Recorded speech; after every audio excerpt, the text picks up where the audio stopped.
The वैदिक civilisation यानी वैदिक सभ्यता। वैदिक सभ्यता, जिसे वैदिक काल के रूप में भी जाना जाता है, प्राचीन भारतीय इतिहास का एक महत्वपूर्ण युग है जो लगभग 1500 ईसा पूर्व से 500 ईसा पूर्व तक फैला था। इस काल का नाम हिंदू धर्म के सबसे पुराने पवित्र ग्रंथों वेदों के नाम पर रखा गया है, जिनकी रचना इसी समय हुई थी।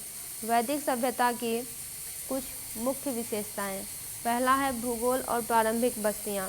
वैदिक सभ्यता भारतीय उपमहाद्वीप के उत्तर पश्चिमी क्षेत्रों में उभरी, विशेष रूप से सप्त सिंधु यानी 7 नदियों की भूमि के रूप में जाने जाने वाले क्षेत्र में, जिसमें सिंधु और उसकी सहायक नदियां शामिल हैं।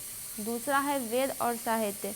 वेद भजनों, प्रार्थनाओं और अनुष्ठानों का एक संग्रह है जिन्हें मौखिक रूप से प्रसारित किया गया और बाद में लिखा गया। 4 वेद हैं: ऋग्वेद, सामवेद, यजुर्वेद और अथर्ववेद। ऋग्वेद सबसे पुराना और सबसे महत्वपूर्ण वेद है। वेदों का एक ग्रंथ जिसमें विभिन्न देवताओं को समर्पित भजन शामिल हैं। फिर है समाज और संस्कृति। वैदिक समाज पितृसत्तात्मक था और राजन नामक सरदारों के नेतृत्व में जनजातियों में संगठित था। सामाजिक संरचना 4 वर्णों यानी वर्गों में विभाजित थी: ब्राह्मण यानी पुजारी, क्षत्रिय यानी योद्धा, वैश्य यानी व्यापारी और शूद्र यानी सेवक। महिलाओं को सम्मानजनक स्थान प्राप्त था और वे धार्मिक और सामाजिक गतिविधियों में भाग लेती थीं। फिर है धर्म और अनुष्ठान।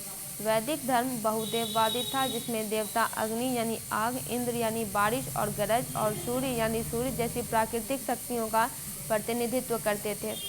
बलि अनुष्ठान यानी यज्ञ वैदिक धार्मिक प्रथाओं का केंद्र थे, जो देवताओं को प्रसन्न करने और समृद्धि सुनिश्चित करने के लिए किए जाते थे। फिर है अर्थव्यवस्था और व्यापार। अर्थव्यवस्था मुख्य रूप से कृषि आधारित थी, जिसमें मवेशी पालन महत्वपूर्ण भूमिका निभाता था।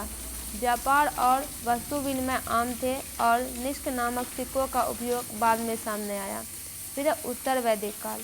उत्तर वैदिक काल में गंगा के मैदान में वैदिक संस्कृति का विस्तार और अधिक जटिल सामाजिक और राजनीतिक संरचनाओं का विकास देखा गया। इस अवधि में उपनिषदों, दार्शनिक ग्रंथों की रचना भी देखी गई, जिन्होंने वास्तविकता और स्वयं की प्रकृति का पता लगाया। वैदिक सभ्यता ने भारतीय संस्कृति और समाज के कई पहलुओं की नींव रखी और इसका प्रभाव आज भी आधुनिक हिंदू धर्म में देखा जा सकता है।